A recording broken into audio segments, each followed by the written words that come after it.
Welcome back to Catch Some Soul Shine. Today I have a special guest. This is Ava Yes. Henrickson, and she comes to us from Denver. We have a really important topic to talk about today, and today we're going to talk about suicide.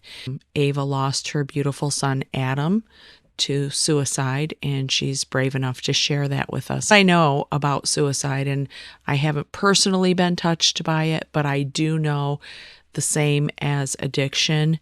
If we don't talk about it, we leave it cloaked in that shame and stigma, and that does not allow healing. So I have been very vocal about substance use, overdose, and that does not mean that we don't love our people. I'd like you to talk a little bit about your story, and then we'll just dive right in. Okay, great. Well, thank you so much for having me, first of all, and talking about this very important topic.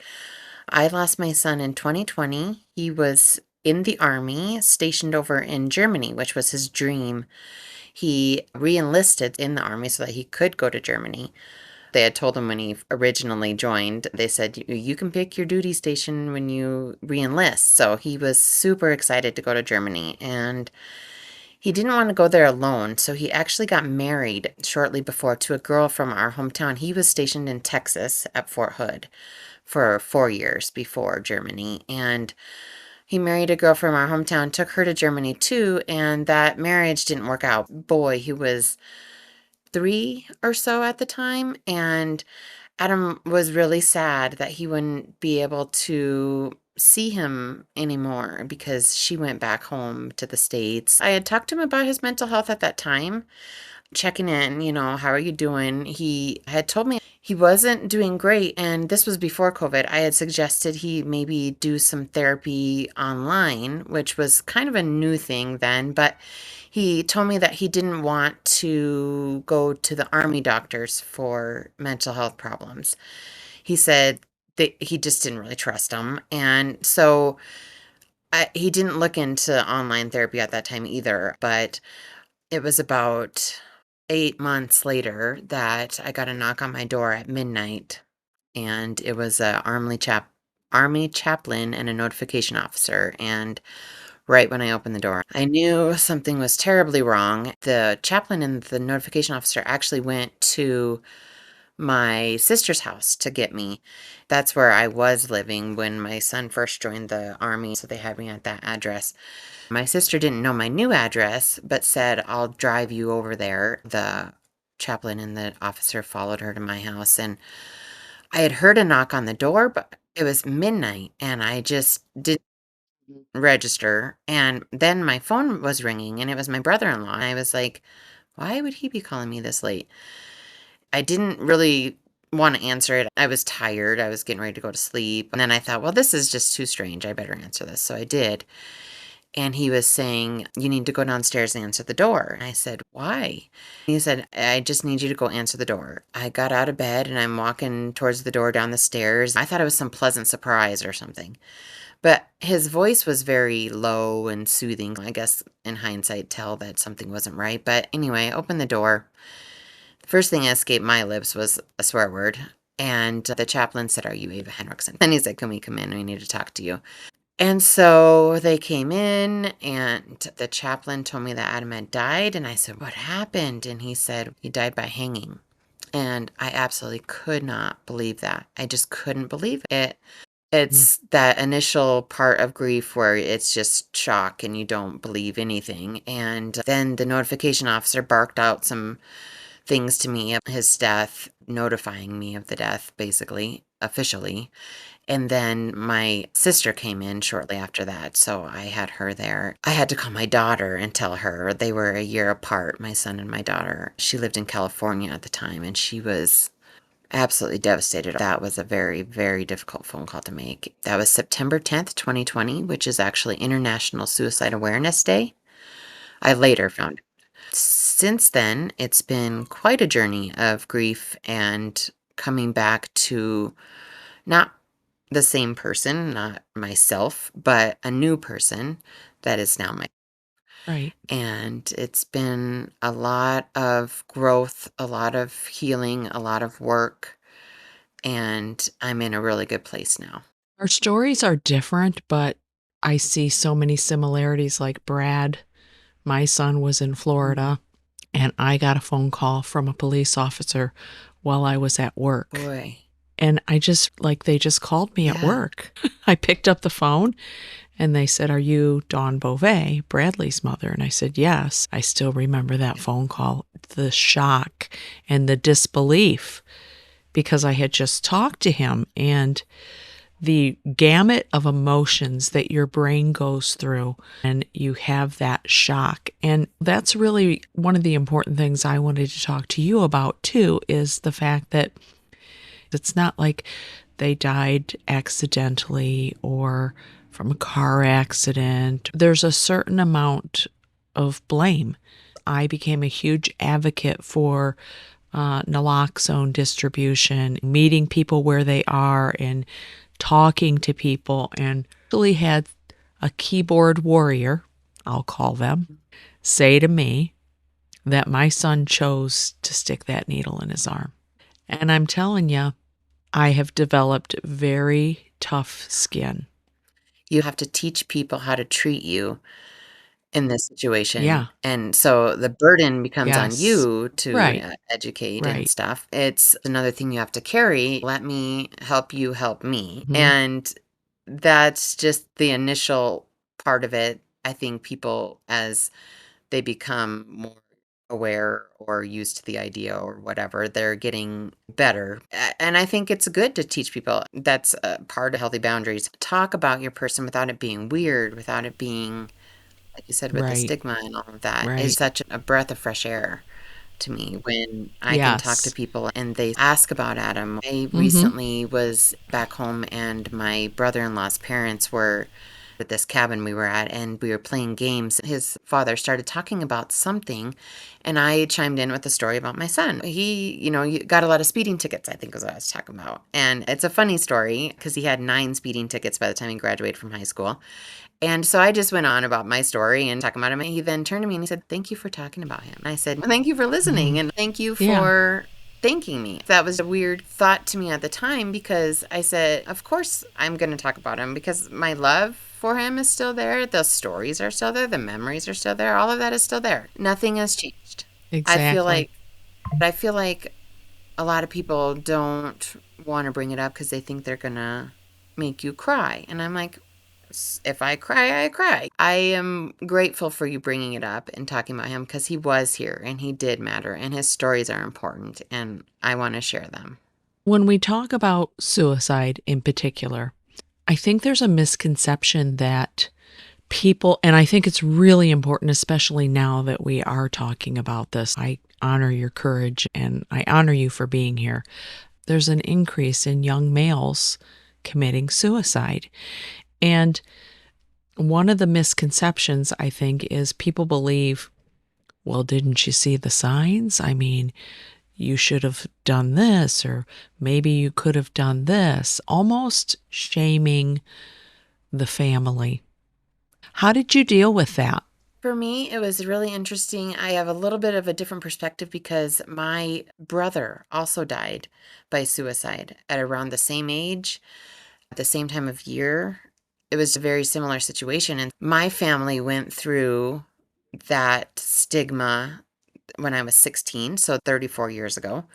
We didn't talk about it. I didn't even find out it was suicide until 10 years later. My mom said things at the time, euphemisms like his heart was bad or it exploded. We didn't talk about it. We didn't talk about my brother afterwards, very rarely.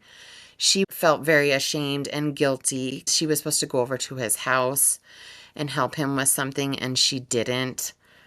And then he died that night. And so she has always felt really guilty about that. For me, I said, I am going to do things differently. I am going to work through the shame and the guilt so that I can be an advocate for mental health and suicide awareness. That's what I did. Since then, my mom has actually said she wishes she would have done things differently. She's 76 years old now, not so great mental health herself. and she never really dealt with it. Mhm. And so I said, I'm going to deal with this. I'm going to face this head on. And I had a lot of the coulda, woulda, shouldas at first, but Normal. totally normal. Yep. I worked through Mhm. those by working through the guilt, and that really Mm. helped. That is one of the next topics I wanted to talk about because you told me that you have done so many healing modalities, things to help you through grief. And I have a lot of too. In fact, this past week, just a couple of days ago, was Brad's angelversary.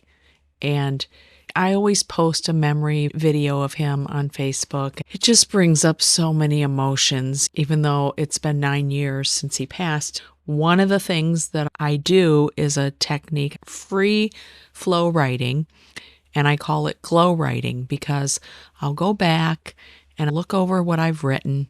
I pick out a word or a phrase, and then I kind of, focus on that and kind of talk about it. So I wrote about Oh, leftovers yeah. Okay. because what struck me when I was putting that video together is I love leftovers. I love leftover food. You don't have to cook it. It's handy. I love thrifting and getting other people's leftovers. And when I thought about the photographs, that's it. There's going to be no more leftovers. It really hit me that that's one of the things that I love. And I had so many pictures of them because I love taking Mhm. pictures. What I wrote is the leftover that I treasure with Brad. I have this leftover love, and I'm just going to keep getting it. And it was just kind of a neat exercise. I'd love to hear some of the things that you have done to help your grieving process. I am a writer. I am a journalist. I was a writer in South Dakota for TV news and newspaper. And then I wrote that story about when I found out that Adam died. It was probably 6 months to a year after he died. It was published in TAPS magazine, which is Tragedy Assistance Program for Survivors, is what TAPS stands for. It's a Wow. organization that helps with military deaths or people, military survivors, I guess they call us.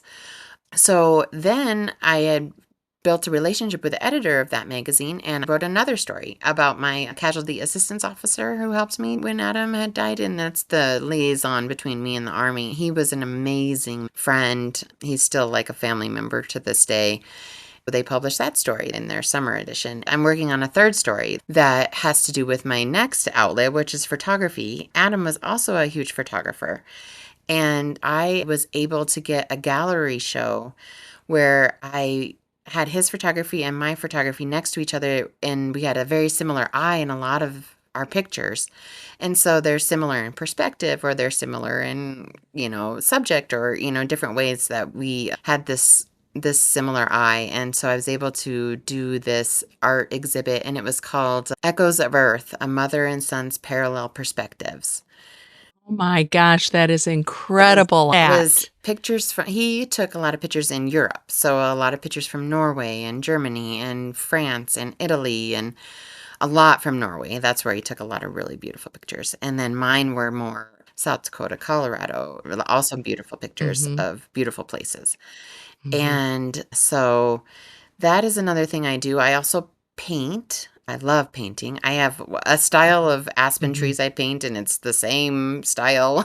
I might mix it up and make the leaves different colors or something. Mm. It's gone well for me. I really enjoy painting. I taught a painting class actually for survivors of domestic violence and grief. We went to the park and I taught my style to them, and they all made beautiful pictures, better than me, which I expected because I'm not a great artist. I just love Mhm. doing it. I love to be in the outdoors. I feel like the mountains of Colorado, the Rocky Mountains, are magical. It's outdoor therapy to go out into the woods and use all my senses to just take all that in. And my sister actually just moved up to the mountains. And so I'm super excited to spend time with her. And that brings me a lot of peace. Another thing that really helped me, and I think we might touch on this again later, is groups, survivor group. Yeah. Community. Yes. connection. Yep. Really, I'm Yeah. in one group that's a parent suicide survivor specific group that I really enjoyed, and then I joined another one that I heard about through that group in Evergreen, Colorado, so it's a little further away, but they also have it online. My other group was one I started because they had a crafts and writing workshop that they did for 12 weeks, where we did 6 weeks of crafts and 6 weeks of writing. I participated in that, and we actually ended up doing a documentary about suicide loss through that group. That's available on YouTube. It's about how to help people who are also survivors. It's a really intelligent conversation about suicide. I just recently started a support group on school called the Creative Grief Freedom Formula. And Mm. I do live art Yeah. classes and I do creative writing. Mhm. And then I offer suggestions. And we have another section where we talk about forming your grief into something positive or helpful Yeah. purpose. It's just funny that you're talking about this stuff. That's everything that I believe in. I have grief lessons, which are leaning in, listening, expressive arts, soul connection, Yeah. community. It's about moving It, the grief through your body. yeah, It's really yes. important to do that because your body will hold on to grief and it will get sick. And, there's that book, The Hmm. Body Keeps the Score, that I think is Yes, all the time. So I went to a somatic healer and I had thought I had worked through all right. this grief, right?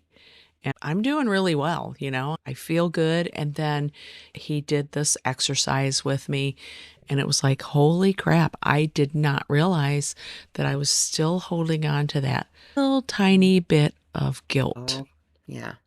The body will keep the Yeah. score, you know? You can get ulcers, heart attacks, chronic pain. Cancer. So, I actually went through treatment for breast cancer in 2012.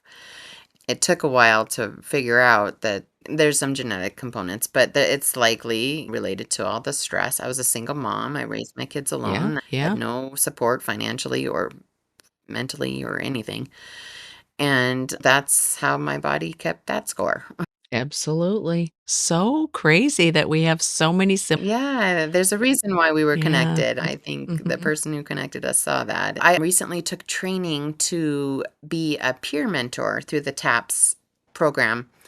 Yeah, that was Wonderful. really good training. It really helped me in my groups too because I'm more of the I don't it's hard to say healed, you never say healed. You say healing, but I'm more on Yes. the Yeah.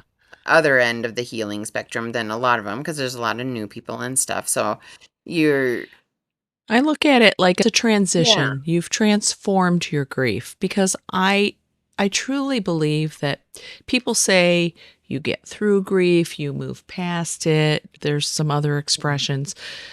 I believe that grief is a part of me. Now, does it control me? No, but I have learned how to carry grief gracefully. And you have to because Y- it's not linear. It's very Yeah. circular, more like a big Yeah. messy ball of yarn. When you get to that acceptance stage, that's where it really changed for me. I was not working. I had been fired from a job because I just was not my usual self. I started that job about 8 months after Adam died, and it was probably too early. I was very fortunate to not have to work for 8 months, but I was guilt-ridden the whole time. When I did go back to work, I was not ready, and I didn't do a good job. I wasn't the employee that they needed. They fired me. They tried to sneakily hire someone behind my back and all this. I was so down and out, and I didn't work again for a year after that because my self-esteem was wrecked, and I was like, "I'm never gonna be whole again. I'm never gonna be a person who can work. Am I damaged forever?"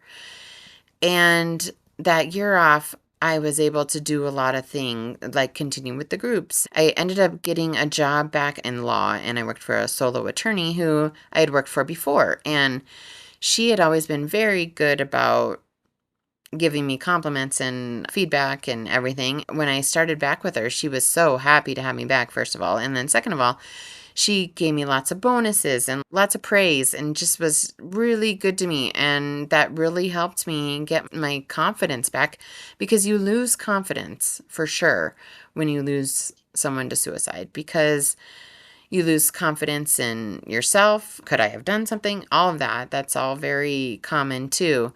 But to be able to work through that and find your confidence again really helps me get the acceptance piece of, this is my life. This is where I'm at.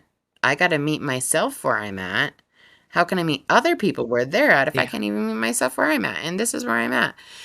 And it just was almost like a switch, and everything was different and better, and the good just kept getting better.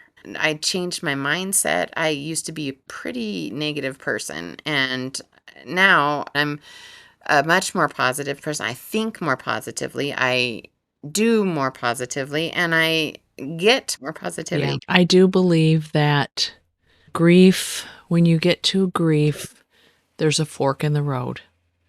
And that's where the choice comes in. I want to go this way down to the abyss of holding on to that grief, depression, sadness for the rest of my life. Do I want to take the other road where I've got to put forth some action to help myself? For a long time, while I was taking action, I wasn't feeling it, but I just kept doing it. I kept painting, writing, going to support groups, seeking out online support groups, trying to do little things for myself. And eventually I got to the place that you are describing. I never look at the sunset the same way that I ever used to. A sunrise. When I'm The other day I was driving to work and I noticed all the beautiful leaves starting to change colors. It's little things are gifts I've received because of horrific experience. Yeah, it's a different Mm. perspective. It's a softer side.